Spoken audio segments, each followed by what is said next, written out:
Hello friends, my name is Mukesh Chawla और आप सभी का यूटिलिटेरियन आईएएस में स्वागत है। जैसा कि आप जानते हैं, अभी तक हम साइंस एंड टेक्नोलॉजी के 3 पिलर कवर कर चुके हैं, जिसमें हमारा डिफेंस टेक्नोलॉजी, स्पेस टेक्नोलॉजी, उसके साथ साथ आईटी एंड कम्युनिकेशन। और आपको पता है कि हम आईटी एंड कम्युनिकेशन से रिलेटेड ट्रेंडिंग और एमर्जिंग टेक्नोलॉजीज़ को भी कवर कर चुके हैं, जिसमें हमने आर्टिफिशियल इंटेलिजेंस, ब्लॉकचेन टेक्नोलॉजी और इससे रिलेटेड और भी बहुत सारी ट्रेंडिंग और एमर्जिंग टेक्नोलॉजीज़ को कवर करा है। और इसके बाद हम इस वीडियो में कवर करने जा रहे हैं न्यूक्लियर टेक्नोलॉजी।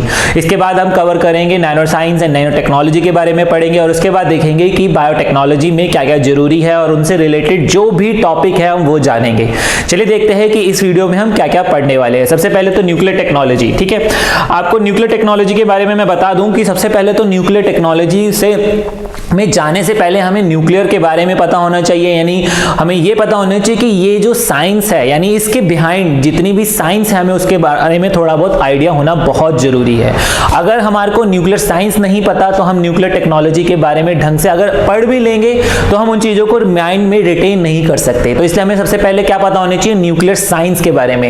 और अगर हमें न्यूक्लियर साइंस के बारे में पता है तो ऑटोमेटिकली हम उसकी टेक्नोलॉजी के बारे में भी बहुत अच्छे से समझ सकते हैं, जान सकते हैं और उसको माइंड में रिटेन रख सकते हैं। ठीक है, तो इसलिए हम सबसे पहले क्या कवर करेंगे, सबसे पहले हम उसकी साइंस के बारे में पढ़ेंगे, और उससे पहले हम ये जानेंगे कि कौन सी मिनिस्ट्री और कौन से डिपार्टमेंट जो है इसको कवर करते हैं। यानी जो हमारी एटॉमिक एनर्जी से रिलेटेड, एटॉमिक चाहे वो बॉम्ब है या हमारे जो एटॉमिक रिसर्च से रिलेटेड जो भी चीज हमारी कवर करते हैं, यानी उसका जो एडमिनिस्ट्रेशन है वो कौन संभालता है, हम वो देखेंगे। ठीक है, चलिए देखते हैं कि हमारे इस वीडियो में क्या क्या हम पढ़ने वाले हैं। तो सबसे पहले हम पढ़ेंगे मिनिस्ट्रीज के बारे में। ठीक है, मिनिस्ट्री या डिपार्टमेंट जो भी उसमें इन्वॉल्व है, कहने का मतलब है, मैंने आपको पहले भी बताया था, जैसे कि हमने स्पेस टेक्नोलॉजी के बारे में पढ़ा था, उससे रिलेटेड कोई मिनिस्ट्री नहीं है, वो क्या है, वो इंडिपेंडेंट डिपार्टमेंट है और वही क्या करता है, सारी एडमिनिस्ट्रेशन संभालता है।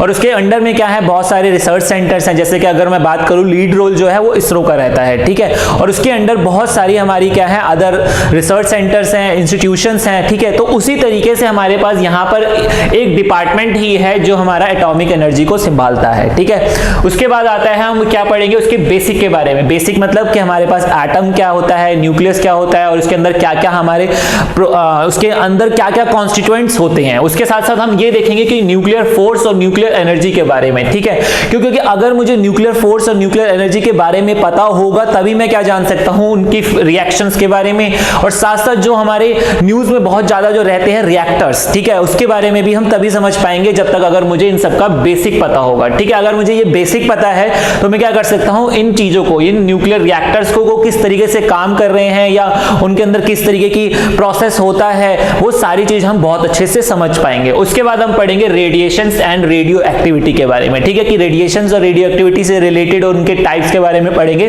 कि ये सारी चीजें होती क्या है। चलिए देखते हैं सबसे पहले मिनिस्ट्री कौन सी, यानी डिपार्टमेंट कौन सा इन्वॉल्व है इसमें। सबसे पहला जो इसमें हमारा डिपार्टमेंट है, that is department of atomic energy, जिसे हमारे 1954 में क्या करा गया था, एस्टेब्लिश करा गया था, और वो भी डायरेक्ट हमारे किसके अंडर, प्राइम मिनिस्टर के अंडर। ठीक है, यानी ये प्रेसिडेंशियल ऑर्डर के अंडर क्या करा गया था, एस्टेब्लिश करा गया था। इसके लिए कोई डिफरेंट एक्ट नहीं बनाया गया था। जैसे कि आपको पता होगा कि हमारा बहुत सारे आर्टिकल्स हैं, वो क्या करे जाते हैं अपना, या फिर मैं आर्टिकल की बात ना करूं तो बहुत सारे ऐसे ऑर्डर्स होते हैं जो प्रेसिडेंट डायरेक्टली क्या करता है, उनको एग्जीक्यूट करा सकता है। ठीक है, तो उसी तरीके से यहां पर ये भी जो हमारा डिपार्टमेंट ऑफ एटॉमिक एनर्जी है वो किसके थ्रू बनाया गया था, प्रेसिडेंशियल ऑर्डर के थ्रू। और उसका जो मेन जो चेयरमैन कह सकते हो, यानी जो मेन डायरेक्ट जो इंचार्ज है वो किसके अंडर में है, प्राइम मिनिस्टर के अंडर में। और इसके साथ साथ क्या है कि जो हमारे एक्स ऑफिशियल जो chairman of atomic energy commission जो है, मतलब क्या होता है कि जो भी हमारे सेक्रेटरी हैं, सेक्रेटरी किसके, secretary of the government of India of in department of atomic energy is the what, is the x official chairman of the atomic energy commission. अभी देखेंगे कि वो होता क्या है। ठीक है, यानी ये कमीशन है जिसको बेसिकली कौन हेड करता है, आपके प्राइम मिनिस्टर ही हेड करते हैं, लेकिन उनके जो सेक्रेटरी हैं वो कौन होते हैं, वो कौन है हमारे, यानी उसका जो चेयरमैन है वो कौन है, वो that is basically the secretary of department of atomic energy. चलिए देखते हैं इसके स्ट्रक्चर के बारे में। ठीक है, स्ट्रक्चर मींस सबसे पहले हम ये देख ले कि उसके जो मेन प्रोग्राम्स कौन कौन से हैं। बेसिकली आपको नाम से ही पता चल रहा होगा ये किस लिए बनाया गया है, that is a department of atomic energy. ठीक है, यानी बेसिकली इसीलिए बनाया गया है कि एटॉमिक एनर्जी से रिलेटेड जो भी रिसर्च हो सकती है या जो लोअर लेवल पे इंस्टीट्यूशंस हैं उनको किस तरीके से रिसर्च कराई जा सकती है, उनका किस तरीके से यूज करा जा सकता है। मतलब कि अगर मैं बात करूं हमारी न्यूक्लियर फिजिक्स का यूज मेडिसिन में, जैसे कि आपको पता होगा बहुत सारे कैंसर का ट्रीटमेंट हम इन्हीं न्यूक्लियर टेक्नोलॉजी के थ्रू ही करते हैं, ठीक है। उसके साथ साथ ऐसी बहुत सारी चीजें हैं जो हम क्या कर सकते हैं, न्यूक्लियर एनर्जी का यूज करके हम इन चीजों को इंप्रूव कर सकते हैं। तो यहां पर हम क्या करने वाले हैं कि डिफरेंट प्रोग्राम्स और उनके जो बेसिकली जिस चीज को ध्यान में रखते हुए इसको यानी इस डिपार्टमेंट को बनाया गया था। सबसे पहला आता है enhancing the share of nuclear power in power sector bye deployment of indigenous and other proven technologies. Basically यहां पर हम क्या कर रहे हैं, पावर जनरेट करने की कोशिश कर रहे हैं। जैसे कि आपको पता है बहुत सारे जो न्यूक्लियर रिएक्टर्स है वो किस लिए बनाए गए हैं, बेसिकली इलेक्ट्रिसिटी जनरेट करने के लिए, ताकि जो हम किसी भी कंट्री की मैं बात करूं, अगर मैं अपनी कंट्री ही नहीं यानी इंडिया की ही नहीं, सारी जितनी भी कंट्रीज हैं वो इसीलिए एस्टेब्लिश कर रही हैं ताकि उनको क्या कर सके 24/7 क्या प्रोवाइड हो सके, इलेक्ट्रिसिटी प्रोवाइड हो सके, ठीक है। तो पावर सेक्टर को क्या करा जा रहा है, इंप्रूव करने के लिए इसकी डिप्लॉयमेंट यानी इस डिपार्टमेंट को बनाया गया है ताकि ये क्या कर सके, कुछ इस तरीके से पॉलिसीज बना सके ताकि क्या हो सके, न्यूक्लियर टेक्नोलॉजी का यूज करके इलेक्ट्रिसिटी ज्यादा से ज्यादा पावर जनरेट करी जा सके। उसके साथ साथ to develop a fast breeder reactor as well as thorium based reactor with associated fuel facilities. उसके साथ साथ building and operating of research reactor of the product for the production of radio isotopes, जो कि सबसे बड़ा हमारा जैसे कि मैंने बताया था कि मेडिसिन लाइन में, जैसे कि आपको पता है कैंसर का जो ट्रीटमेंट है इसी न्यूक्लियर टेक्नोलॉजी के थ्रू ही करा जा सकता है, ठीक है। तो यहां पर वही है, यहां पर क्या होता है बेसिकली और जो रिएक्टर्स हैं वो अलग अलग तरीके से यूज भी करे जाते हैं, कुछ इलेक्ट्रिसिटी जनरेट करने के लिए करे जाते हैं तो कुछ रिसर्च के लिए करे जाते हैं। जैसे कि इसमें आपने लिखा है कि इनको रेडियो आइसोटॉप्स बनाने के लिए यूज करा जाता है। रेडियो आइसोटॉप्स होते क्या है अभी हम देखेंगे, ठीक है। तो यहां पर क्या है कि इनको रेडियो आइसोटॉप का यूज करके क्या कर सकते हैं, हम उस कैंसर का पर्टिकुलर कैंसर का ट्रीटमेंट करा जा सकता है एक पर्टिकुलर रेडियो आइसोटॉप के थ्रू, ठीक है। उसके साथ साथ उसको क्या करा जा रहा है, एक्सेलरेटर और लेजर्स की डेवलपमेंट के लिए developing and deploying radiation technology and application in the field of medicine, agriculture, industry and basic research. तो these are basic what, these are the basic programs, ठीक है। उसके साथ साथ क्या मिलता है हमें देखने को कि इसके जो अदर जो प्रोग्राम है that is the contribution of national security, ठीक है। उसके अलावा क्या है, interaction with universities and academic institutions और carrying out and supporting basic research and nuclear energy related frontier और एरिया ऑफ द साइंस। तो इस तरीके से क्या है, इसके बेसिक यही काम है कि वो क्या कर सके, सिक्योरिटी प्रोवाइड कर सके। सिक्योरिटी हर तरीके से होती है। सिक्योरिटी अगर मैं बात करूं नेशनल सिक्योरिटी की, तो यहां पर क्या हो रहा है कि न्यूक्लियर रिएक्टर का यूज बेसिकली रिसर्च के लिए भी करा जाता है, तो उसी रिसर्च के थ्रू हम क्या कर सकते हैं, हम हमारे एटॉमिक बम्स के बेसिकली जो बेसिक कंपोनेंट्स होता है उनको रेडी करा जाता है, ठीक है। तो उसका भी हम क्या कर सकते हैं, रिएक्टर्स का यूज करके हम अपने एटॉमिक बम्स को प्रिपेयर कर सकते हैं जिससे हमारी नेशनल सिक्योरिटी मिलती है। That is the defence part, ठीक है। उसी तरीके से नेशनल सिक्योरिटी दूसरे पार्ट में अगर बात करें तो इलेक्ट्रिसिटी जब प्रोवाइड होती है तो हमारे को पावर सेक्टर में सिक्योरिटी मिलती है। पावर सेक्टर मतलब जितना ज्यादा हमारा पावर सेक्टर डेवलप करेगा उतना ज्यादा लोगों तक यानी हर एक गांव तक क्या होगी, बिजली पहुंच पाएगी। तो उससे क्या बेनिफिट रहेगा, हमारा जो सिस्टम है वो ज्यादा से ज्यादा सिक्योर रहेगा। क्यों, क्योंकि हमारे पूरे ऑल ओवर इंडिया में ज्यादा से ज्यादा यानी टोटल यानी हर टाइम क्या होगी, बिजली प्रोवाइड हो सकेगी। तो इस तरीके से हम क्या करते हैं, तो उसको सिक्योरिटी प्रोवाइड कर रहे हैं पावर सेक्टर को, ठीक है। तो उसी तरीके से अलग अलग तरीके से उसी तरीके से हम मेडिसिन लाइन में सिक्योरिटी प्रोवाइड कर सकते हैं, ठीक है, ताकि क्या हो सके, लोगों को क्या कर सके, हम कैंसर से बचा सके, ठीक है। That is also part of security, ठीक है। तो इस तरीके से है क्या है, इसका यूज करा जा रहा है। इसी पर्पस को यानी इसी चीजों को ध्यान में रखते हुए इसको बनाया गया है और इसका मेन फंक्शन यही इसी तरीके से काम करता है, ठीक है। अब देखते हैं इसके बेसिक स्ट्रक्चर के बारे में कि इसके अंडर कौन कौन से इंस्टीट्यूशंस आते हैं, कौन कौन से, जैसे कि आपको पता है कि जैसे कि अभी मैंने आपको बताया कि एटॉमिक एनर्जी जो कमीशन है दैट इज द कमीशन, और उसके अंडर में क्या आता है, हमारा डिपार्टमेंट ऑफ एटॉमिक एनर्जी, ठीक है। और साथ साथ क्या है कि ये जो हमारे कुछ रेगुलेटरी बोर्ड्स हैं और उसके साथ साथ क्या है, रिसर्च काउंसिल्स है, ठीक है। तो ये क्या है, हमारा बेसिक स्ट्रक्चर है जो कि बेसिकली कहां से निकल रहा है, हमारा डिपार्टमेंट एटॉमिक एनर्जी कमीशन से। एटॉमिक एनर्जी कमीशन क्या है, वो डायरेक्टली प्राइम मिनिस्टर के अंडर रहता है और बेसिकली उसके जो चेयरमैन है वो कौन है, हमारे जो इसके सेक्रेटरी हैं, जो इस डिपार्टमेंट के सेक्रेटरी हैं वो क्या है, इसके चेयरमैन है, ठीक है। तो इस तरीके से ये क्या है, ये जो स्ट्रक्चर यानी ऑर्गेनाइजेशनल स्ट्रक्चर है, इस तरीके से ये डिपार्टमेंट काम करता है, ठीक है। यानी वो उसको किसको रिपोर्ट करना है, वो बेसिकली ऊपर रिपोर्ट करेगा और उसके साथ साथ क्या होगा, वो चीज कहां जाएगी, डायरेक्ट प्राइम मिनिस्टर सर के पास। ठीक है, तो इसके अंदर कुछ हमारे रिसर्च सेंटर्स हैं, उसके अलावा पब्लिक सेक्टर अंडरटेकिंग्स हैं, जैसे कि मैंने बताया था कि हर मिनिस्ट्री के अंदर कुछ डिपार्टमेंट्स होते हैं, जैसे कि हमने स्पेस डिपार्टमेंट की बात करी थी, तो उसमें क्या था, बहुत सारे रिसर्च सेंटर भी थे, उसके अलावा कुछ PSUs थे, उसके अलावा क्या थे, बहुत सारी रेगुलेटरी बॉडीज थी। तो उसी तरीके से यहाँ पर कुछ रिसर्च सेंटर है, जैसे कि आपने सुना होगा Bhabha atomic research centre, Indira Gandhi centre for atomic research. ठीक है, तो ये क्या है, ये इन्हीं के अंडर आते हैं। उसके अलावा इसके अंदर बहुत सारी पब्लिक सेक्टर अंडरटेकिंग्स हैं, यानी PSUs हैं। उसके अलावा इसके अंदर क्या है, आपकी इंडस्ट्रियल ऑर्गेनाइजेशंस हैं, आपकी सर्विस ऑर्गेनाइजेशन है, एडेड इंस्टीट्यूशन है। तो ये क्या है, बेसिकली ये जो सारे इंस्टीट्यूशंस हैं या ऑर्गेनाइजेशंस हैं, ये क्या करती है, डायरेक्ट किसको रिपोर्ट करती है, आपको डिपार्टमेंट ऑफ एटॉमिक एनर्जी को ही रिपोर्ट करते हैं। यानी जितना भी एडमिनिस्ट्रेशन है इनके रिलेटेड, तो वो किसको डायरेक्ट रिपोर्ट करेंगे, इसको। यानी इससे इन ऑर्गेनाइजेशन से रिलेटेड या इन इंस्टीट्यूशन से रिलेटेड कोई भी एडमिनिस्ट्रेशन पॉलिसी बनाएगी तो वो कौन बनाएगा, यही बनाएगा, यानी डिपार्टमेंट ऑफ एटॉमिक एनर्जी। ठीक है, उसके अलावा और जो डिपार्टमेंट ऑफ एटॉमिक एनर्जी है वो बेसिकली किसकी पॉलिसीज के थ्रू काम करता है, आपका एटॉमिक एनर्जी कमीशन के अंडर। ठीक है, तो यानी इस तरीके से ये क्या है, ये पूरा स्ट्रक्चर काम करता है। और जो इनकी मेन पॉलिसीज क्या है वो मैं आपको अभी पहले पिछली स्लाइड्स में आपने देख ही ली है कि वो बेसिकली किस पर्पस के लिए बनाया गया है, उसका मेन काम क्या है, ताकि हम क्या कर सके, ज्यादा से ज्यादा सिक्योरिटी प्रोवाइड कर सके और उसके अलावा रिसर्च में, एजुकेशन में इसका यूज करा जा सके, किसका, न्यूक्लियर टेक्नोलॉजी का। क्योंकि न्यूक्लियर एटॉमिक एनर्जी जो डिपार्टमेंट है वो बेसिकली क्या है, एटॉमिक एनर्जी से रिलेटेड जितनी भी चीजें हैं, यानी उस एनर्जी का यूटिलाइज कर सके हम। ठीक है, उसके अलावा हम क्या कर सके, बाहर की कंट्रीज के साथ कोई कोलैबोरेशन करना है किसी न्यूक्लियर रिसर्च से रिलेटेड। जैसे कि आपको पता होगा कि बहुत सारे जो हमारे रिएक्टर्स है वो बाहर की कंट्री से ही डेवलप करेगा, यानी बाहर से ही परचेज करे गए हैं, उनका बाहर की कंट्रीज के साथ कोलैबोरेशन करा जाता है और वो क्या करते हैं, वहां से अपनी टेक्नोलॉजी ट्रांसफर करते हैं और उसके बाद क्या होता है, यहां पर वो चीज डेवलप करी जाती है, यानी उनको यहां मैन्युफैक्चर करा जाता है, लेकिन टेक्नोलॉजी बाहर की ही होती है। तो वो जो आपका कोलैबोरेशन करने का काम है वो किसका है, आपका डिपार्टमेंट ऑफ एटॉमिक एनर्जी का। ठीक है, तो इस तरीके से वो क्या करता है, ये डिपार्टमेंट काम करता है डिफरेंट फील्ड्स में। ठीक है, तो चलिए बात करते हैं अब हमारे न्यूक्लियस के बारे में, न्यूक्लियर के यानी न्यूक्लियर साइंस के बारे में। ठीक है, क्योंकि अगर मुझे न्यूक्लियर साइंस के बारे में पता होगा तो मैं क्या कर सकता हूं, मैं न्यूक्लियर टेक्नोलॉजी के बारे में बहुत आसानी से जान सकता हूं। तो उसके लिए सबसे पहले मुझे पता होना चाहिए कि एटम क्या होता है। जैसे कि आपको पता होगा कि अगर मैं बात करूं आपके सराउंडिंग में जितनी भी चीजें हैं, ठीक है, आपको क्या लगता है कि अगर मैं आपको एक एग्जाम्पल दूं कि आप डेली पानी पीते हैं, ठीक है, वो पानी को आप क्या कहते हैं, यूजुअली आप हर कोई बोलता है इट इज H2O। ठीक है, व्हाट इज दिस H2O?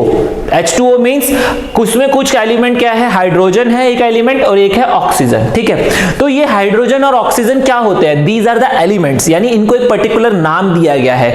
किस बेसिस पे नाम दिया गया है वो डिपेंड करता है इसके स्ट्रक्चर पे। ये होता है हमारा एटम। ठीक है, यानी अगर आप पानी को देखेंगे तो आपको क्या लगेगा, वो ट्रांसपेरेंट है, लेकिन एक्चुअल में वो एक छोटे छोटे एटम्स से मिलकर क्या हुआ है, H2O बना है। और वो एटम किसके हैं, हमारे हाइड्रोजन के और ऑक्सीजन के। हाइड्रोजन और ऑक्सीजन को हमने एलिमेंट नाम दिया है। ठीक है, हाइड्रोजन क्या है, जैसे कि आपको पता होगा हाइड्रोजन गैस होती है और ऑक्सीजन गैस होती है। जबकि ये दोनों को मिला दिया जाए तो वो क्या बन रहे हैं, हमारे वाटर यानी लिक्विड फॉर्म में कन्वर्ट हो जा रहे हैं। ठीक है, और वो होता कैसे है। ठीक है, अब हाइड्रोजन में क्या होता है, सबसे पहले हमें एटम के बारे में बताता हूं। ठीक है, एटम का जो साइज होता है वो बहुत ज्यादा स्मॉल होता है, और यानी हर एक चीज, हमारी हर एक सराउंडिंग में कुछ भी चीज आपको अगर नजर आ रही है, कुछ भी, वो सब की सब किससे मिलकर बनती हैं, आपके एटम से। ठीक है, यानी वो क्या होते हैं, एक दूसरे से कंबाइन होते चले जाते हैं एटम्स, और फिर उसके बाद क्या होता है, एक पर्टिकुलर स्ट्रक्चर बन जाता है। और उसके बाद क्या होता है, वो स्ट्रक्चर आपको एक आयरन शीट की फॉर्म में, या आयरन अगर आप घर में कुछ भी देख रहे हैं, अगर मैं आप बात करूं, आपके सामने कोई स्विच बोर्ड है या कोई टेलीविजन है या आपके सामने फोन पड़ा है, तो ये सारा क्या होता है, जब कोई डिफरेंट एलिमेंट, जैसे कि यहां पर क्या हुआ, दो अलग अलग एलिमेंट मिले तो उससे क्या हुआ, उन दोनों के मिलने से एक मॉलिक्यूल बन गया। ठीक है, उसके बारे में भी हम देखेंगे कि वो क्या होता है। तो basically atom is what, an atom is the smallest unit of ordinary matter that forms a chemical element. ठीक है, उसके बाद the every solid, liquid, gas and plasma is composed of neutral और आयनाइज्ड एटम। ठीक है, तो ये इन्हीं चीजों से मिलकर बना है। और एटम में होता क्या है, एटम में एक होता है न्यूक्लियस, ठीक है, और एक होते हैं इलेक्ट्रॉन्स जो आपको ये नजर आ रहे हैं। ठीक है, और ये इलेक्ट्रॉन्स क्या करते हैं, इस न्यूक्लियस के चारों तरफ रिवॉल्व करते हैं डिफरेंट डिफरेंट ऑर्बिट्स में। जैसा कि हमने पढ़ा था स्पेस टेक्नोलॉजी के बारे में। स्पेस टेक्नोलॉजी में हम क्या करते हैं, हम अपनी सैटेलाइट्स को एक पर्टिकुलर ऑर्बिट में अर्थ के चारों तरफ रिवॉल्व कराते हैं, ठीक है। तो वो क्या करते हैं, वो रिवॉल्व करती है उसके चारों तरफ। वो कैसे करती है, हम उसको एक पर्टिकुलर स्पीड देते हैं और उस स्पीड की वजह से क्या होता है, वो कॉन्टिन्यूअसली उसके अंदर यानी उस एक पर्टिकुलर ऑर्बिट में फिक्स रहते हैं और अर्थ के चारों तरफ रिवॉल्व करते रहते हैं, ठीक है। तो वो किस वजह से हुआ, क्योंकि हमने उसको एक फोर्स दिया, एक एनर्जी प्रोवाइड करी। उसी तरीके से ये जो हमारे एटम है, ये पूरा एक एटम है, ये जो स्ट्रक्चर आपको नजर आ रहा है ये पूरा एक एटम है, ठीक है। और इसके अंदर हम क्या कहते हैं, इसके अंदर न्यूक्लियस होता है और उसके चारों तरफ इलेक्ट्रॉन रिवॉल्व करते हैं। अब हम बात करें हाइड्रोजन और ऑक्सीजन की, क्योंकि हमने बताया कि हाइड्रोजन और ऑक्सीजन को दो अलग अलग नाम हमने कब दिए, कैसे दिए,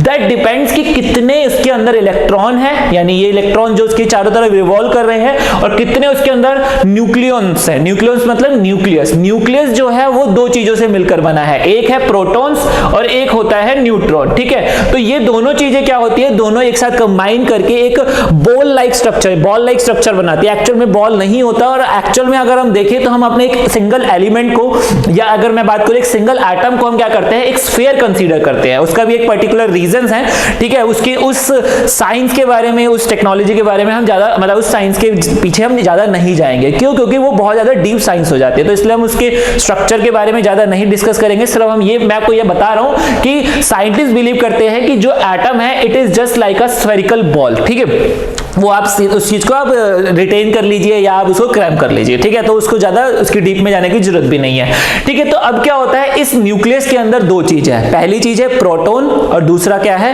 न्यूट्रॉन, ठीक है। और जो तीसरा क्या है, इलेक्ट्रॉन, वो क्या कर रहे हैं, इस न्यूक्लियस के चारों तरफ डिफरेंट ऑर्बिट में क्या कर रहे हैं, रिवॉल्व कर रहे हैं। जैसे कि आप देख सकते हैं कि क्या हो रहा है कि आप अगर ये वाला इलेक्ट्रॉन देखेंगे तो वो क्या कर रहा है, ऐसी ऑर्बिट में रिवॉल्व कर रहा है। और अगर इस इलेक्ट्रॉन की बात करूं तो ऐसे रिवॉल्व कर रहा है, और इस इलेक्ट्रॉन की बात करूं तो इस तरीके से रिवॉल्व कर रहा है। तो क्या है, वो डिफरेंट ऑर्बिट्स में रिवॉल्व करते हैं, और डिफरेंट उनका क्या होता है, इंक्लिनेशन होता है। यानी वो किसी भी तरीके से, यानी आपको पता है कि इलेक्ट्रॉन जो क्या कर रहा है, 3 डायमेंशनली मूव कर रहा है न्यूक्लियस के चारों तरफ एक पर्टिकुलर ऑर्बिट में। और 3 डायमेंशनल का मतलब ही क्या है कि अगर मैं अर्थ के चारों तरफ किसी सैटेलाइट को रिवॉल्व कराना चाहता हूं तो वो किसी भी डायरेक्शन में हो सकता है और कैसे भी हो सकता है। यानी ये अगर मेरी अर्थ है तो उसके चारों तरफ ऐसे भी हो सकता है, ऐसे भी हो सकता है, ऐसे भी हो सकता है, ऐसे भी हो सकता है। तो that is the same way जो हमारे इलेक्ट्रॉन क्या करते हैं, इसके चारों तरफ रिवॉल्व करते हैं, ठीक है। तो ये क्या होता है, हमारा एटम, और इसके अंदर क्या होता है, ये न्यूक्लियस। और यहीं से हमारी क्या होती है, न्यूक्लियस साइंस की डेवलपमेंट होती है,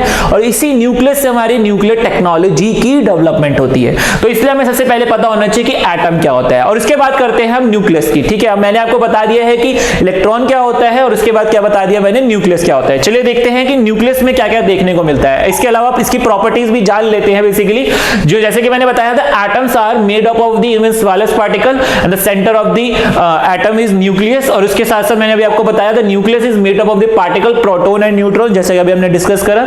और electron spins around the nucleus and atoms are mostly empty space. जैसे कि मैंने बताया कि अगर ये मेरी अर्थ है तो उसके चारों तरफ अगर मैं क्या कर रहा हूं, इलेक्ट्रॉन्स को रिवॉल्व कर रहा हूं, तो बीच का स्पेस खाली ही तो है। तो उसी तरीके से क्या होता है, उसी तरीके से हमारे इलेक्ट्रॉन्स यानी न्यूक्लियस के चारों तरफ इलेक्ट्रॉन्स रिवॉल्व करते हैं। तो जिससे क्या होता है, हमारा जो बाकी का जो स्पेस है वो क्या होता है, बिल्कुल खाली होता है। आप ये अज्यूम कर सकते हैं, अगर न्यूक्लियस यहां पर रखा गया है, एक nucleus is a very tiny यानी स्मॉल बॉल है, तो जो इलेक्ट्रॉन होगा वो कितनी दूरी तक जाके रिवॉल्व कर रहा होगा, यानी न्यूक्लियस और इलेक्ट्रॉन की दूरी जो कितनी होगी, 1500 फीट की दूरी हो सकती है, और इवन इससे ज्यादा भी होती है। दैट डिपेंड्स कि कितने नंबर ऑफ प्रोटॉन्स हैं, उसके मतलब कितने नंबर ऑफ इलेक्ट्रॉन्स हैं, ठीक है। क्योंकि हर ऑर्बिट में एक पर्टिकुलर फिक्स इलेक्ट्रॉन ही रिवॉल्व कर सकते हैं। अगर मैं इलेक्ट्रॉन्स की बात करूं तो पहली ऑर्बिट में 2 ही रिवॉल्व कर सकते हैं, उसके बाद अगले ऑर्बिट में 8 रिवॉल्व कर सकते हैं, ठीक है। तो इस तरीके से एक फिक्स्ड ऑर्बिट है कि जिस पर्टिकुलर ऑर्बिट में इससे ज्यादा इलेक्ट्रॉन रिवॉल्व नहीं कर सकते। तो जैसे जैसे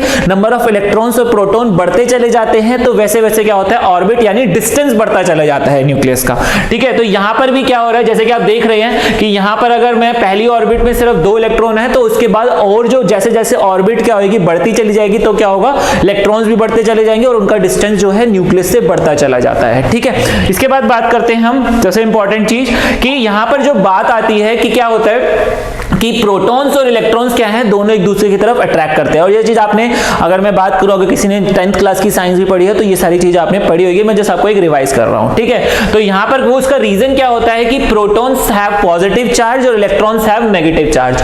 और जैसा कि हमें पता है कि अगर हम मैग्नेट को भी क्या करते हैं, दो उसके ऑपोजिट पोल्स को, जैसे कि हमें पता है नॉर्थ पोल और साउथ पोल दो अपोजिट पोल्स हैं, अगर मैं नॉर्थ पोल और साउथ पोल को पास ले जाऊंगा तो क्या होता है, एक दूसरे से वो अट्रैक्ट होकर एक दूसरे के साथ स्टिक हो जाते हैं। उसी तरीके से इलेक्ट्रॉन्स जो होते हैं वो क्या करते हैं, प्रोटॉन के साथ स्टिक हो जाते हैं। और सबसे बड़ा फैक्टर क्या है यहां पर, जो न्यूक्लियर फोर्स, जो इतनी ज्यादा न्यूक्लियर फोर्स यानी न्यूक्लियर टेक्नोलॉजी की डेवलपमेंट हुई कहां से, यहां पर सबसे बड़ा फैक्टर यही आता है कि भाई न्यूट्रॉन और की जो हमारे पॉजिटिव चार्ज हैं वो क्या है, they have equal negative charge of the neutron electrons, ठीक है। अब सबसे बड़ी बात यह आती है कि भाई जो ऑपोजिट चार्जेस हैं वो क्या होते हैं, एक दूसरे के साथ अट्रैक्ट होते हैं। उसके बाद दूसरा फैक्टर सामने आता है कि वो जो सेम चार्जेस होते हैं वो क्या होते हैं, एक दूसरे से रिपेल होते हैं। जैसे कि अगर आपको पता होगा कि आप क्या करते हो, दो इलेक्ट्रॉन्स को, दो मैग्नेट्स के पोल्स को, अगर जैसे कि ये है, ठीक है, ये नॉर्थ पोल है और ये साउथ पोल है, ठीक है, और उसी तरीके से ये नॉर्थ पोल है, ये साउथ पोल है। अगर मैं नॉर्थ पोल को साउथ पोल के साथ स्टिक करने की कोशिश करूंगा तो क्या होगा कि दूसरे से चिपक जाते हैं, ठीक है। अगर मैं वही क्या करूं, इसके नॉर्थ पोल को इसके नॉर्थ पोल के साथ स्टिक करने की कोशिश करूं तो नहीं होंगे, वो एक दूसरे से रिपेल होते हैं। उसी तरीके से यहां पर चार्जेस में भी यही होता है कि जो सेम पोल्स है यानी सेम चार्जेस हैं जिनके ऊपर, यानी प्रोटॉन क्या करेगा, एक दूसरे से रिपेल करता है, और वो क्या होता है, और जो इलेक्ट्रॉन है वो एक दूसरे से रिपेल करेगा, लेकिन इलेक्ट्रॉन और जो प्रोटॉन है वो एक दूसरे को क्या करते हैं, अट्रैक्ट करते हैं, ठीक है। इसी तरीके से क्या होता है हमारा, ये जो चार्जेस हैं इस तरीके से काम करते हैं, ठीक है। अब सबसे बड़ा फैक्टर सामने आता है हमारे सामने कि भाई इलेक्ट्रॉन जो है वो तो क्या कर रहा है, चारों तरफ रिवॉल्व कर रहा है, ठीक है, यानी वो तो न्यूक्लियस से दूर है। लेकिन हमारे न्यूक्लियस के अंदर क्या है, हमारे न्यूक्लियस के अंदर प्रोटॉन्स भी हैं और न्यूट्रॉन्स भी हैं, और प्रोटॉन का चार्ज क्या होता है, पॉजिटिव, यानी सारे के सारे प्रोटॉन्स क्या है, पॉजिटिव हैं, तो ऑटोमेटिकली क्या होगा, they should repel from each other, ठीक है। सबसे बड़ा फैक्टर यही होता है कि जब वो सारे के सारे प्रोटॉन साथ में बैठे हैं तो कैसे बैठे हैं, ठीक है, क्यों, क्योंकि भाई वो सारे पॉजिटिव चार्ज है, और जब पॉजिटिव है तो उनको रिपेल करना चाहिए ना, ज्यादा से ज्यादा दूर भागेंगे। जैसे कि हमारी नॉर्मल मैग्नेट्स होती हैं, नॉर्मल मैग्नेट्स मतलब अगर मैं उसके दोनों के साउथ पोल को या दोनों के नॉर्थ पोल को चिपकाने की कोशिश करता हूं, यानी उनको एक दूसरे के पास लाने की कोशिश करता हूं, तो क्या करते हैं, एक दूसरे से दूर भागते हैं। उसी तरीके से हमारे जो इलेक्ट्रॉन्स हैं वो भी क्या होते हैं, हमारे सेम चार्ज है, यानी उसमें नेगेटिव है तो एक दूसरे से दूर भागना चाहिए। प्रोटॉन की बात करूं जो कि हमारे इस न्यूक्लियस के अंदर एग्जिस्ट कर रहे हैं, तो कैसे कर रहे हैं, क्योंकि अगर मैं बात को देखो यहां पर हमारे पास क्या है, प्रोटॉन है, ये ब्लू कलर, ये सारे प्रोटॉन ही तो हैं, और ये सारे इसमें कैसे एग्जिस्ट कर पाते हैं, तो यही सबसे बड़ा फैक्टर होता है हमारी न्यूक्लियर साइंस की डेवलपमेंट का।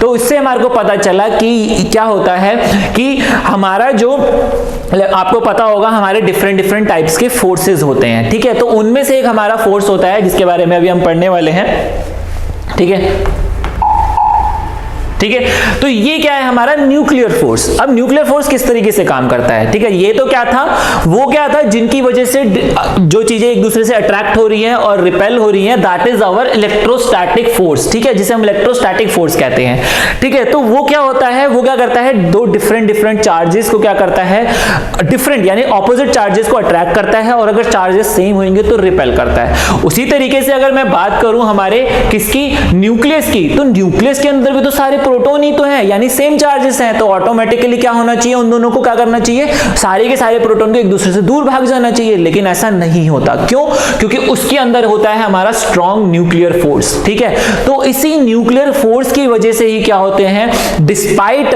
हैविंग देयर इलेक्ट्रोस्टैटिक रिपल्शन, उनका क्या होता है, स्ट्रॉन्ग न्यूक्लियर फोर्स क्या करता है, उनको बाइंड करके रखता है, ठीक है। तो यहां पर न्यूक्लियर फोर्स क्या होता है, nuclear force is a force that acts between protons and the neutrons, यानी प्रोटॉन्स और न्यूट्रॉन्स के बीच में एक्ट करता है। यानी यहां पर आप जैसे कि आप देख रहे हैं, ठीक है, ये क्या है हमारा ये हमारा क्या है, प्रोटॉन जिसके ऊपर पॉजिटिव चार्ज है, और ये क्या है हमारा न्यूट्रॉन, क्योंकि न्यूट्रॉन जो होता है वो न्यूट्रल चार्ज होता है, यानी उसके अंदर कोई चार्ज नहीं होता। एक चीज ध्यान करने वाली बात है कि इलेक्ट्रॉन के पास नेगेटिव चार्ज, प्रोटॉन के पास पॉजिटिव चार्ज, और न्यूट्रॉन के पास कोई भी चार्ज नहीं होता, वो न्यूट्रल रहता है, ठीक है। तो यहां पर क्या होता है, इन यानी प्रोटॉन और न्यूट्रॉन के बीच में एक स्ट्रॉन्ग न्यूक्लियर फोर्स एक्ट करता है, और वो क्या करता है, सारे के सारे, यानी अगर मैं बात करूं, क्योंकि मैंने जैसे कि बताया क्या होता है कि अगर हम अपने डिफरेंट एटम को डिफरेंट नंबर ऑफ इलेक्ट्रॉन और प्रोटॉन के बेसिस पे ही डिफाइन करते हैं, ठीक है। तो अगर मैं बात करूं ऑक्सीजन की, तो ऑक्सीजन के अंदर हमारे 8 प्रोटॉन होते हैं और 8 न्यूट्रॉन होते हैं, और जो सारे के सारे कहां एग्जिस्ट करते हैं, ये सारे के सारे किसके अंदर, हमारे न्यूक्लियस में एग्जिस्ट करते हैं। What is nucleus? It is the basically the combination of all these particles, यानी ऑल दीज न्यूक्लियॉन्स, यानी 8 प्रोटॉन और जो 8 न्यूक्लियॉन है इस तरीके से क्या करेंगे, एक दूसरे से बाइंड करके रहते हैं। तो जैसे कि मैंने बताया कि उसके अंदर 8 प्रोटॉन है, तो 8 के 8 प्रोटॉन के पास पॉजिटिव चार्ज होगा, तो ऑटोमेटिकली क्या होगा, वो एक दूसरे से रिपेल करने चाहिए, और जब रिपेल कर रहे हैं तो क्या होना चाहिए, उनको न्यूक्लियस के अंदर नहीं रहना चाहिए। लेकिन ऐसा नहीं होता, क्यों? क्योंकि उनके वो जो फोर्स था वो किस वजह से लग रहा था, इलेक्ट्रोस्टैटिक रिपल्शन की वजह से। और जबकि हम बात कर रहे हैं यहां पर न्यूक्लियर फोर्स की, और जो न्यूक्लियर फोर्स क्या करता है, वो उन सबको बाइंड करके रखता है, ठीक है। तो that is the nuclear force, जिसकी वजह से अगर हम क्या करते हैं, इस न्यूक्लियर टेक्नोलॉजी का, इस न्यूक्लियर फोर्स का यूज कर पाते हैं हम अपने न्यूक्लियर रिएक्टर्स में बनाने के लिए। और आपने सुना भी होगा रिसेंटली जो इंडिया है बहुत सारे न्यूक्लियर रिएक्टर्स को बनाने की और उनको क्या कहते हैं या फिर बाहर से परचेज करने की जो न्यू टेक्नोलॉजी है दूसरी कंट्रीज के साथ कोलैबोरेट कर रहा है, ताकि क्या कर सके, ज्यादा से ज्यादा रिएक्टर्स का यहाँ पर यूज एस्टेब्लिशमेंट करा जा सके और ज्यादा से ज्यादा एनर्जी प्रोवाइड करी जा सके, ठीक है। तो वो किस लिए, वो कहां से जनरेट होता है, वो यहीं से जनरेट होता है। क्यों? क्योंकि यहां पर हमारा क्या है, स्ट्रॉन्ग न्यूक्लियर फोर्स है, और वो स्ट्रॉन्ग न्यूक्लियर फोर्स क्या करता है, इनको बाइंड करके रखता है। तो अब कैसे इसका यूज करा जाता है ये अभी हम आगे देखने वाले हैं, ठीक है। तो यहां पर सबसे पहली चीज क्या है, neutron and protons both nucleus are affected by nuclear forces almost identically, यानी सेम ही होता है उनके अंदर। उसके अलावा the nuclear forces play an essential role in storing energy that is used in nuclear power and nuclear weapons, यानी इन्हीं न्यूक्लियर का यूज करके। लेकिन क्या होता है कि हर एक एलिमेंट का यूज नहीं करा जा सकता, कुछ पर्टिकुलर एलिमेंट्स होते हैं जिसे हम क्या कहते हैं, रेडियो एक्टिव एलिमेंट, ठीक है। उसके बारे में भी हम पढ़ेंगे।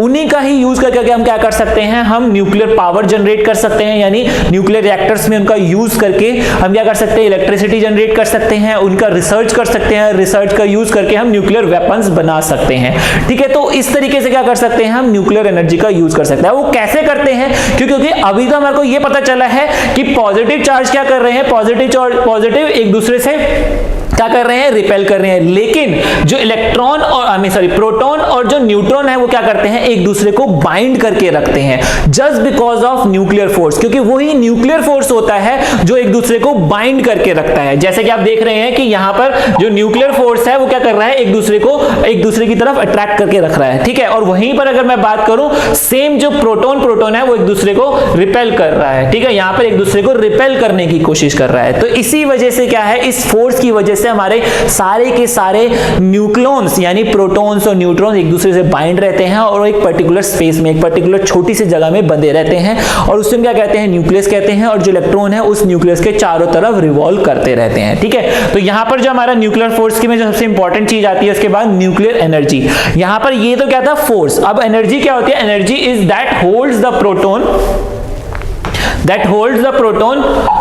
And neutron together in the nucleus of the atom. क्योंकि कहीं ना कहीं अगर फोर्स लग रहा है तो वो फोर्स किस वजह से लगता है, जस्ट बिकॉज ऑफ एनर्जी। अगर मैं बात करूं, अगर आपको एक आपके घर में कहा जाए कि एक पर्टिकुलर अलमीरा को या एक पर्टिकुलर जगह एक चीज को उठाकर दूसरी एक जगह से उठा के दूसरी जगह रखना है, तो आप फोर्स लगाओगे। फोर्स कैसे लगाओगे, जब आपके अंदर एनर्जी होगी, और एनर्जी के लिए हम क्या करते हैं, खाना खाते हैं। तो उससे क्या होता है, हमारी बॉडी को एनर्जी मिलती है, तो हम उसका यूटिलाइज डेली लाइफ में कर पाते हैं अपनी डेली एक्टिविटीज को करने के लिए, ठीक है। तो वही चीज होता है कि जब हम डिफरेंट हमारे यानी जो हमारे डिफरेंट फोर्सेस होते हैं वो डिफरेंट क्या करते हैं, काम करते हैं। तो यहां पर जो न्यूक्लियर फोर्स होता है वो किस वजह से आ रहा है, just because of nuclear energy. यानी न्यूक्लियर एनर्जी है तो क्या हो रहा है, न्यूक्लियर फोर्स लग रहा है। उसके बाद क्या कहते हैं, this energy can be release through the fusion and fission. यानी इसी प्रोसेस के थ्रू क्या होता है, हम क्या कर पाते हैं, हम इस एनर्जी को रिलीज कर पाते हैं और न्यूक्लियर रिएक्टर्स में यूज कर पाते हैं। जैसे कि मैंने अभी आपको बताया कि हर एक एलिमेंट्स में से ये नहीं करा जा सकता, कुछ पर्टिकुलर एलिमेंट्स होते हैं जिसे हम क्या कहते हैं, रेडियो एक्टिव एलिमेंट। उन्हीं का ही हम यूज करके क्या कर सकते हैं, हम इस न्यूक्लियर एनर्जी का और इस न्यूक्लियर बेसिकली एनर्जी का क्या कर पाते हैं, यूज कर पाते हैं, ठीक है। All operating nuclear powers plants get their energy from fusion, but the use of energy from the fusion more, ठीक है। The sun uses fusion to get generate the radiant energy, that is not a different part जो कि हम आगे discuss करने वाले हैं, ठीक है। बेसिकली फिजन और फ्यूजन क्या होता है, ठीक है। उसके बाद हम देखेंगे सबसे पहले इसके एडवांटेज, ठीक है। तो सबसे बड़ा एडवांटेज क्या है, ठीक है। अगर देखो, अगर हम इससे क्या कर रहे हैं, बेसिकली हम इसका दो तरीके से यूज कर रहे हैं न्यूक्लियर एनर्जी का। पहला, न्यूक्लियर पावर्स बनाने के लिए, यानी इलेक्ट्रिसिटी वगैरह जनरेट करने के लिए, या डिफरेंट मेडिसिन में, या एग्रीकल्चर पर्पस में, या बेसिक रिसर्च के लिए कर रहे हैं। अगर रिसर्च करने के अलावा हम क्या कर सकते हैं इसका यूज, हम इसका यूज न्यूक्लियर वेपन्स में भी कर सकते हैं। लेकिन अगर मैं बात करूं इसके एडवांटेजेस की, ठीक है, एडवांटेज में सबसे बड़ा एडवांटेज यही आता है कि it is a very clean energy source. यानी वो जो हमारे, अगर बात करूं हम कोल प्लांट्स की, तो कोल प्लांट क्या करते हैं, बहुत सारा पोल्यूशन रिलीज करते हैं। लेकिन जो ये हमारे न्यूक्लियर प्लांट्स होते हैं, यानी इसमें से जो हमारा सोर्स होता है, यानी सोर्स तो हमारा न्यूक्लियर यानी रेडियो एक्टिव एलिमेंट्स हैं, ठीक है। उसके भी एग्जांपल देखेंगे कौन कौन से होते हैं, ठीक है। तो वो क्या करते हैं, कोल से जो निकलती है एनर्जी, वहां से भी हम क्या करते हैं, हम इलेक्ट्रिसिटी जनरेट करते हैं। लेकिन होता क्या है, वो इलेक्ट्रिसिटी क्या होती है, उससे बहुत सारा पोल्यूशन रिलीज होता है। यानी आपने देखा होगा NOx, SOx, इस तरीके की, यानी और बहुत सारे फ्लाई ऐश, इस तरीके की क्या होते हैं, बहुत सारे कॉन्स्टिट्यूएंट्स रिलीज होते हैं उसमें से, और that is very very injurious और harmful for health in long term, ठीक है। अगर हम उसकी इस तरीके के पॉल्यूशंस में, इस तरीके के एनवायरनमेंट में रहते हैं, तो उससे क्या होता है, हमारा बहुत ज्यादा डैमेज होता है हमारी बॉडी को इन फ्यूचर, ठीक है। यानी हम थोड़े टाइम में ऑन द स्पॉट तो ना हो, लेकिन क्या होता है, धीरे धीरे धीरे हमारे जो बॉडी के जो इंटरनल स्ट्रक्चर है वो क्या होता है, उनको धीरे धीरे डैमेज होना स्टार्ट हो जाता है, वो वीक होना स्टार्ट हो जाते हैं, और भी बहुत सारे फैक्टर्स हमारे सामने आने लग जाते हैं, ठीक है। तो उसी तरीके से क्या है, ये जो हमारा जो यानी न्यूक्लियर एनर्जी जो है वो हाईली क्लीन एनर्जी है। यानी इस एनर्जी का यूटिलाइज करके अगर हम इलेक्ट्रिसिटी जनरेट करते हैं तो वो क्या रहेगा, that will be very clean source. Clean मतलब उससे कोई पोल्यूशन रिलीज नहीं होगा, और जो उससे जो इसका जो वेस्ट होता है उसको क्या करना पड़ता है, एक पर्टिकुलर जगह पे रखना पड़ता है, ठीक है। अगर उसको ढंग से रखा जाए तो क्या है, वो जो सोर्स रहेगा वो कभी भी यानी हार्मफुल नहीं रहेगा, ठीक है। तो उसको डैमेज करने का एक पर्टिकुलर प्रोसीजर होता है, वो अभी रिसर्च चल रही है काफी हद तक, और उस पर काम भी चल रहा है, ताकि उसको क्या करे, उस वेस्ट को कहीं से यानी कहीं पोल्यूशन में, यानी कहीं ऐसी जगह पे ना रिलीज करा जाए कि जिससे कि आगे वो फ्यूचर में हार्मफुल हो, ठीक है। अदरवाइज क्या है कि this is the highly clean source. क्यों? क्योंकि वो डायरेक्ट क्या करता है, वो आपका एनवायरमेंट में कोई भी चीज रिलीज नहीं करता, वो इस तरीके, उसका जो वेस्ट होता है वो इस तरीके से रिलीज होता है कि हम उसको क्या कर सकते हैं, अलग से स्टोर कर सकते हैं, ठीक है। उसके अलावा क्या है, most reliable energy source and also create jobs, supports national security.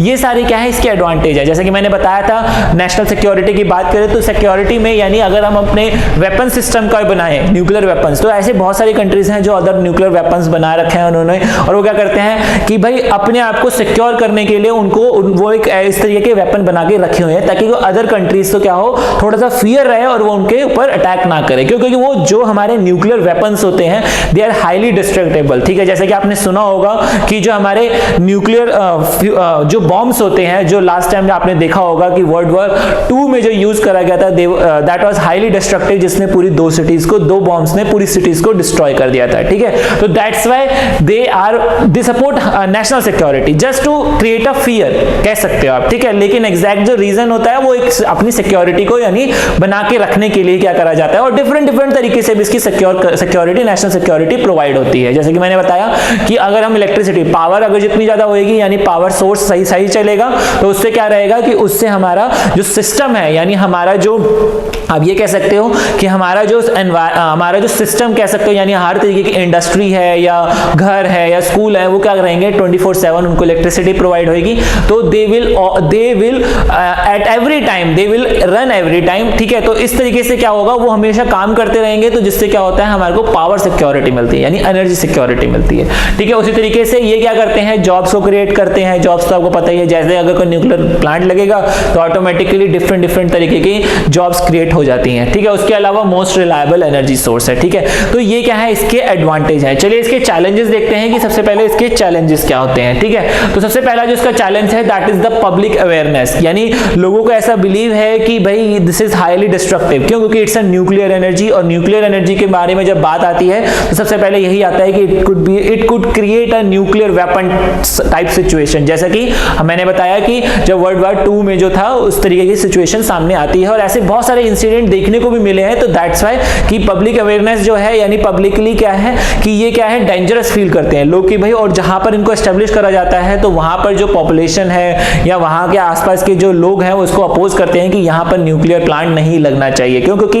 In future it might create that kind of situation. ठीक है। और use fuel transportation, storage and disposal, जैसे कि मैंने बताया कि बेसिकली इसकी जो मेन जो चैलेंज हमारे सामने आता है वो क्या है, उसका जो वेस्ट जनरेट होता है। जैसे कि मैंने बताया कोल प्लांट्स में से अगर बात करें तो वेस्ट क्या होता है, फ्लाई ऐश है या डिफरेंट तरीके की गैसेस हैं और they are very harmful for our body. ठीक है। लेकिन होता क्या है, उसको हम स्टोर नहीं कर सकते, उनको भी क्या करना पड़ता है, वो रिलीज कर देते हैं हम यानी एयर में। तो वो क्या होता है, धीरे धीरे उनका लेवल बढ़ता है, तो वो क्या होते हैं, वो हमारे नॉर्मल डेली लाइफ में हम उनको इनहेल कर लेते हैं, तो they create they create a damage to our body. ठीक है। तो इसी वजह से क्या है, इनका जो मेन जो चैलेंज सामने आता है कि जो वेस्ट फ्यूल होता है, यानी यूज्ड फ्यूल, जो आपका लास्ट में बचा हुआ फ्यूल होता है, उनकी ट्रांसपोर्टेशन, किस तरीके से उसको ले जाना है, कहां स्टोर करना है, ये जो सबसे बड़ा चैलेंज होता है। उसके अलावा कंस्ट्रक्टिंग न्यू पावर प्लांट्स, सबसे बड़ा मैंने बताया कि जैसे कि पावर प्लांट को बनाने में ही सबसे बड़ा क्या होता रहता है कि बहुत बड़ा चैलेंज सामने आता है, क्योंकि कुछ तो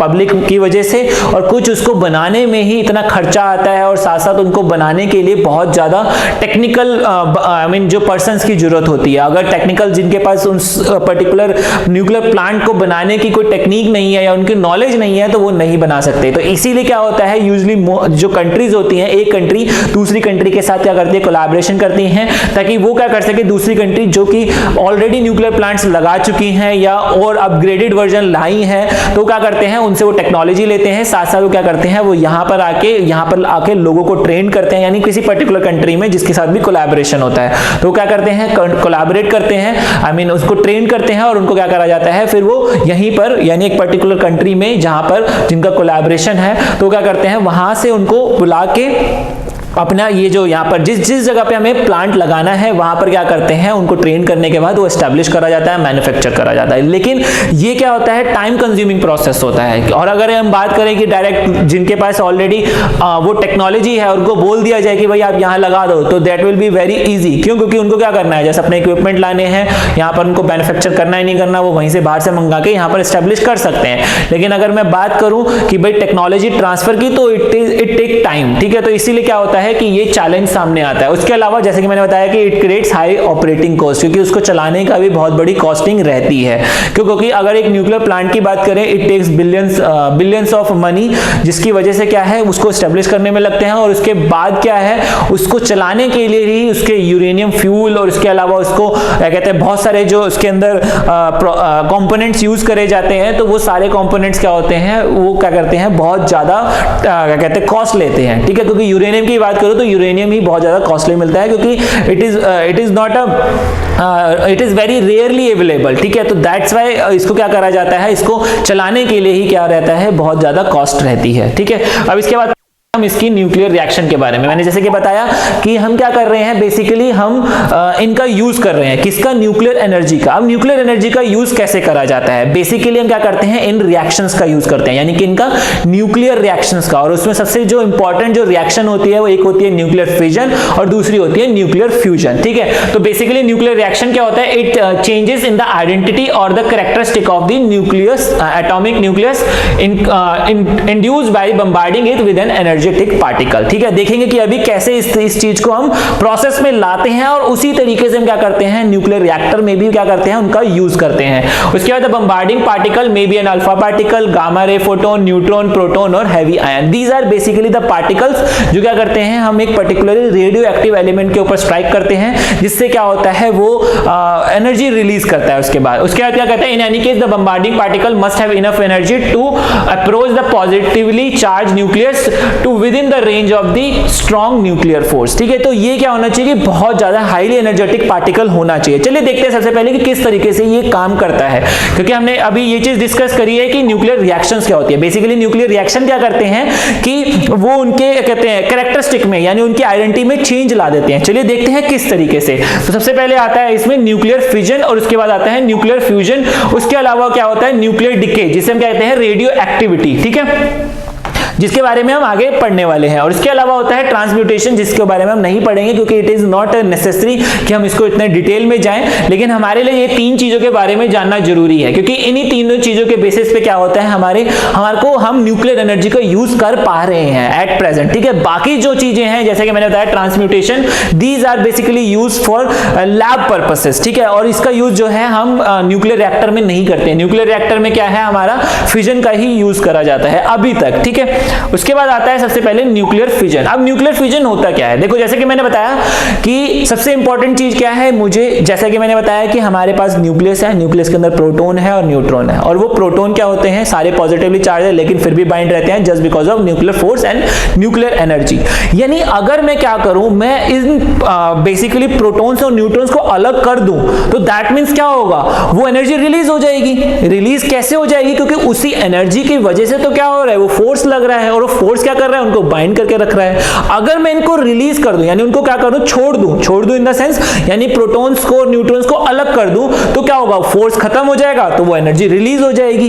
यही तो होगा, क्योंकि आप फोर्स क्यों लगा पाते हैं, क्योंकि एनर्जी है। जब एनर्जी नहीं होएगी तो क्या होगा, फोर्स नहीं लगेगा। तो मैं क्या करता हूं, बाहर से एक ऐसा पार्टिकल बम्बार्ड करता हूं जिससे क्या होगा, उनको मैं अलग कर देता हूं, और जब वो अलग होंगे तो यानी फोर्स सडनली खत्म हो जाएगा उनके बीच में, और जब फोर्स खत्म हो जाएगा तो वो एनर्जी रिलीज हो जाएगी। यानी वो एनर्जी जो फोर्स लगाने के लिए यूज हो रही थी, अब वो एनर्जी क्या होगी, वो यूज नहीं होगी, वो रिलीज हो जाएगी। क्यों, क्योंकि अब वो फोर्स खत्म हो गया है। तो उसके लिए हम क्या करते हैं, न्यूक्लियर फ्यूजन में हम यही करते हैं। न्यूक्लियर फ्यूजन में क्या करते हैं, यूरेनियम एटम का यूज करा जाता है, यूरेनियम 235। उसके अलावा और भी है, थोरियम है या प्लूटोनियम है। तो ये सारे क्या होते हैं, रेडियो एक्टिव एलिमेंट होते हैं। कुछ पर्टिकुलर एलिमेंट्स ही होते हैं जो कि हम क्या कर सकते हैं, उनका यूज आपके न्यूक्लियर फ्यूजन में करा जा सकता है। ठीक है, तो उसमें क्या करते हैं हम, हाईली एनर्जेटिक न्यूट्रॉन को क्या करा जाता है, बम्बार्ड करा जाता है। यानी मैंने क्या करा, न्यूक्लियस यानी इस यूरेनियम को यहां रख दिया, और बहुत ज्यादा एनर्जी वाला मैंने क्या करा,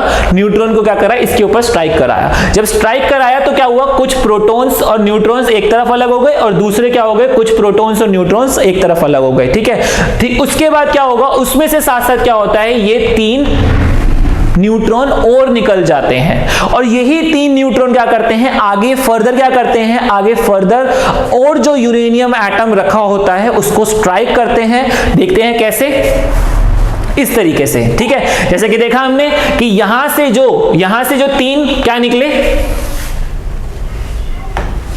यहां से जो तीन न्यूट्रॉन निकले वो क्या हुआ, उन्होंने फर्दर क्या करा, यूरेनियम एटम के ऊपर स्ट्राइक करा, और जब वो फर्दर यूरेनियम एटम से जब स्ट्राइक करेंगे तो उसमें से क्या होगा, ये तीन यानी जो हमारे जो यूरेनियम एटम से डिवाइड हो गए, साथ में तीन न्यूट्रॉन निकल गए। जब हमारा कोई भी न्यूट्रॉन क्या करता है, एक बार जब स्ट्राइक करता है तो उसमें क्या हो रहा है, जिस तरीके से, यानी जैसे देखा हमने यहां पर क्या हुआ, प्रोटॉन और न्यूट्रॉन, कुछ प्रोटॉन एक तरफ हो गए न्यूट्रॉन, और कुछ प्रोटॉन न्यूट्रॉन एक तरफ हो गए। तो जब भी हमारा यानी कुछ प्रोटॉन और न्यूट्रॉन जैसे ही अलग होंगे तो क्या होगा, फोर्स खत्म हुआ, एनर्जी रिलीज। तो इस वजह से क्या होता है, यहां पर बहुत ज्यादा अमाउंट ऑफ एनर्जी रिलीज होती है। इतनी ज्यादा एनर्जी रिलीज होती है कि हम क्या कर सकते हैं, बेसिकली उससे हम, जैसे कि आपको पता होगा कि अगर हम उसको न्यूक्लियर वेपन में यूज करा जाए तो वो क्या कर सकते हैं, पूरे एक आपके पूरे की पूरी सिटी को डिस्ट्रॉय कर सकते हैं। तो इसी वजह से क्या होता है कि हम क्या करते हैं, इस एनर्जी का यूटिलाइज करते हैं, किसमें, हम न्यूक्लियर रिएक्टर्स में इनका यूटिलाइज करते हैं। लेकिन उनको क्या देखो, अगर हम इनको कंट्रोल ना करें तो क्या होगा, तो ये तो पूरा बम बन जाएंगे। लेकिन न्यूक्लियर रिएक्टर में हम क्या करते हैं, इनको कंट्रोल्ड मैनर में इनको क्या करा जाता है, इनको क्या कहते हैं, यूज करा जाता है। क्यों, क्योंकि अगर कंट्रोल नहीं हुआ तो वो just like it will create a bomb like situation, weapon like situation. लेकिन हमें वेपन नहीं चाहिए, हमें उन्हें अपनी इलेक्ट्रिसिटी बनाने के लिए, यानी इलेक्ट्रिसिटी यानी पावर जनरेट के लिए करना है। तो हम क्या करते हैं, उनको कंट्रोल करते हैं। कैसे करते हैं कि हम क्या करें, अगर इन तीन में से सिर्फ एक को ही क्या करें, आगे की तरफ स्ट्राइक करने दें, तो क्या होगा, फिर से ये जो एक को ही स्ट्राइक करेंगे तो ये क्या होगा, ये वाली रिएक्शन बंद हो जाएगी। ठीक है, तो जिससे क्या होगा, हम इसको कंट्रोल मैनर में क्या कर पाएंगे, यूज कर पाएंगे। फिर फर्दर जो तीन होगा, ये फर्दर तीन निकले हैं, तो इनमें से फिर से क्या करेंगे, हम इन दो को क्या करेंगे, रोक देंगे, और जो बाकी एक होगा फिर से क्या होगा, एक ही रहेगा। तो इस तरीके से हम क्या करते हैं, इसको कंट्रोल मैनर में करते हैं। तो हमारी कंट्रोल्ड एनर्जी जनरेट होती है, जो कि न्यूक्लियर रिएक्टर में करा जाता है, और उन्हीं न्यूक्लियर रिएक्टर का यूज करके हम क्या करते हैं, इलेक्ट्रिसिटी जनरेट करते हैं। तो इस तरीके से क्या होता है, इसे हम क्या कहते हैं, इसी जो हम कहते हैं, इसे हम कहते हैं चेन रिएक्शन। ठीक है, और जो पीछे था दैट इज द प्रोसेस जिसे हम कहते हैं nuclear fission. Fission is basically the division of atoms, यानी डिवीजन ऑफ न्यूक्लियस, या division of to particular division of a particular thing in two parts. ठीक है, तो इस तरीके से क्या होता है, हमारा न्यूक्लियर रिएक्शन, जो न्यूक्लियर जो फिजन है वो चेन रिएक्शन में कन्वर्ट हो जाता है। तो in nuclear chain the fission releases more neutrons which splits more atoms which splits basically, and we call it a chain reaction because it keeps happening, क्योंकि ये क्या होता है, कंटिन्यूअसली होता ही जाता है अगर उसे हम ना रोके तो। And basically nuclear chain reaction is more difficult to keep going because many of the neutrons will not hit another uranium atom. ऐसा होता नहीं है कि चेन रिएक्शन बने, क्योंकि ऐसा जरूरी नहीं है कि जो नेक्स्ट जो तीन एटम, तीन आपके न्यूट्रॉन निकले हैं, वो आगे फर्दर तीनों यूरेनियम को आगे हिट करेंगे। ऐसा भी हो सकता है वो निकल भी जाते हैं खाली। ठीक है, as fewer fusion happens the chain reaction slows down and the stops. ऐसा भी होता है कि वो कई बार कि बहुत कम चेन रिएक्शन जनरेट होती है, यानी कोई आगे फर्दर एटम जो है वो स्ट्राइक नहीं करता, तो ऑटोमेटिकली वो स्टॉप हो जाता है। ठीक है, इसके बाद आता है हमारा सबसे बड़ा इंपॉर्टेंट चीज, यानी हम यहाँ पर देख सकते हैं कि सबसे इंपॉर्टेंट चीज क्या आती है कि बेसिकली क्या हो रहा है, a neutron strikes a nucleus of a heavy and unstable isotope. ठीक है, क्योंकि जैसे कि रेडियो एक्टिव एलिमेंट ही क्या कर सकते हैं, पर्टिकुलर एक इस तरीके की चेन रिएक्शन या इस तरीके की एनर्जी रिलीज कर सकते हैं। सारे एटम नहीं कर सकते, क्यों, क्योंकि बहुत सारे जो एटम्स होते हैं वो स्टेबल होते हैं। जो अनस्टेबल एटम होते हैं वो किस पर डिपेंड करते हैं, वो उनको जो अनस्टेबल एटम होते हैं उन्हें हम क्या कहते हैं, रेडियो एक्टिव एलिमेंट। ठीक है, तो वही अनस्टेबल एलिमेंट ही क्या कर सकते हैं, इस तरीके के न्यूक्लियर फिजन कर सकते हैं और चेन रिएक्शन जनरेट कर सकते हैं। ठीक है, तो क्या होगा, जैसे ही न्यूट्रॉन स्ट्राइक करेगा न्यूक्लियस पे, तो क्या होगा, न्यूक्लियस स्प्लिट हो जाएगा, स्प्लिट होने के बाद फिजन हो जाएगा क्रिएट। उसके बाद होगा the more neutron strike more nucleus, जिसे कहते हैं हम चेन रिएक्शन। और उसके बाद क्या होगा, basically high energy is produced, बहुत ज्यादा यानी high energy will be produced. ठीक है, और इसी एनर्जी का यूटिलाइज करके क्या करते हैं, हम न्यूक्लियर रिएक्टर्स में यूज करते हैं। और उसके बाद क्या होता है, इसका यूज करने के बाद हम उसको आगे फर्दर इलेक्ट्रिसिटी जनरेट करने में यूज कर पाते हैं इसी न्यूक्लियर एनर्जी का। क्योंकि मैंने बताया ना कि बेसिकली क्या हो रहा है, वो न्यूक्लियर फोर्स उनको बाइंड करके रख रहा है। अगर मैं उनको अलग कर दूं तो क्या होगा, वो फोर्स खत्म हो जाएगा, तो एनर्जी रिलीज हो जाएगी, क्योंकि उस एनर्जी की वजह से ही क्या हो रहा है, उनके बीच में फोर्स लग रहा है। और जब मैं बीच में से उनका फोर्स खत्म कर दूंगा, अगर उनको मैं बीच में से स्प्लिट कर दूं कैसे भी, तो वो फोर्स खत्म हो जाएगा, तो ऑटोमेटिकली वो एनर्जी रिलीज हो जाएगी, क्योंकि वो एनर्जी का यूटिलाइज करके वो फोर्स के बाइंड करके रख पा रहे थे। ठीक है, इसके बाद आता है हमारा न्यूक्लियर फ्यूजन। अब न्यूक्लियर फ्यूजन क्या होता है, fusion refers to a process in which two or more light nucleus come together to form a heavy nucleus. Just for example, 4 protons come together to form a आपका helium nucleus. ठीक है, ये कैसे होता है, and the energy is generated in star by this process. क्योंकि जो हमने बात करी थी न्यूक्लियर फ्यूजन की, जो कि हम क्या कर सकते हैं, हम अर्थ पे जनरेट कर सकते हैं, लेकिन जो हमारे स्टार्स और सन्स होते हैं वो बेसिकली न्यूक्लियर फ्यूजन पे काम करते हैं। वो क्या करते हैं, एक लाइट एलिमेंट, यानी लाइट एलिमेंट क्या होते हैं, उनसे यानी 2-4 प्रोटॉन क्या करते हैं, साथ आते हैं और उनको मिल जाते हैं, और मिलने के बाद क्या होता है, और एक वो हैवी एलिमेंट बनाते हैं। और जब वो हैवी एलिमेंट बनाते हैं तो भी क्या होता है, कुछ हमारी एनर्जी जो होती है रिलीज होती है, और उसमें जो एनर्जी रिलीज होती है that is approximately 9 to 13 times more than nuclear fission. ठीक है, यानी इतनी एनर्जी जो जनरेट हो रही है that is 9 to 13 times more as comparison to our nuclear fusion. यानी फ्यूजन में अगर 1 ग्राम एटम 1 ग्राम न्यूक्लियस जितनी जनरेट कर रहा है, तो 1 ग्राम अगर हम फ्यूजन कराएं किसी 2 एलिमेंट्स को मिला के, तो क्या होता है, वो 9 to 10 या 9 to 13 टाइम्स तक क्या होता है, एनर्जी उससे ज्यादा जनरेट होती है। इसी वजह से क्या होते हैं, हमारे जो सन है और जो स्टार है वो कॉन्टिन्यूसली बढ़ते चले जा रहे हैं। क्यों, क्योंकि 2 से क्या होंगे, 4 होंगे, यानी 2 मिले हीलियम बन गए और फिर क्या होता है फर्दर हीलियम बन जाते हैं। फिर हीलियम क्या करते हैं, 2 हीलियम आएंगे, फ्यूज हो जाएंगे, तो फिर क्या होगा, वो एक हैवी एलिमेंट बन जाएगा और उससे क्या होगा, फिर फर्दर क्या होता है, हाई एनर्जी रिलीज होती है। तो इस तरीके से क्या होता है, फ्यूजन प्रोसेस काम करता है। चलिए देखते हैं किस तरीके से, इस तरीके से, ठीक है। तो यहां पर जैसे कि आप देख सकते हैं कि जो न्यूक्लियर फ्यूजन है उसमें क्या हो रहा है, बेसिकली दो क्या हुए, 2 प्रोटॉन, यानी 2 प्रोटॉन या 2 प्रोटॉन 2 न्यूट्रॉन क्या हो रहे हैं, यहां पर आए, ठीक है, ठीक है। तो यहां पर क्या हुआ, 2 प्रोटॉन और न्यूट्रॉन साथ आए और क्या हुआ, दोनों एक दूसरे के साथ फ्यूज कर गए और जैसे ही वो फ्यूज करते हैं तो उसमें से क्या होता है, एक न्यूट्रॉन निकलता है और उसके साथ साथ बहुत ज्यादा एनर्जी निकलती है जिसे हम हीट एनर्जी कह सकते हैं। क्योंकि आपने देखा होगा कि अगर जहां पर भी न्यूक्लियर वेपन का यूज होता है वो बेसिकली हीट एनर्जी ही और डिफरेंट तरीके की रेडिएशंस निकलती है।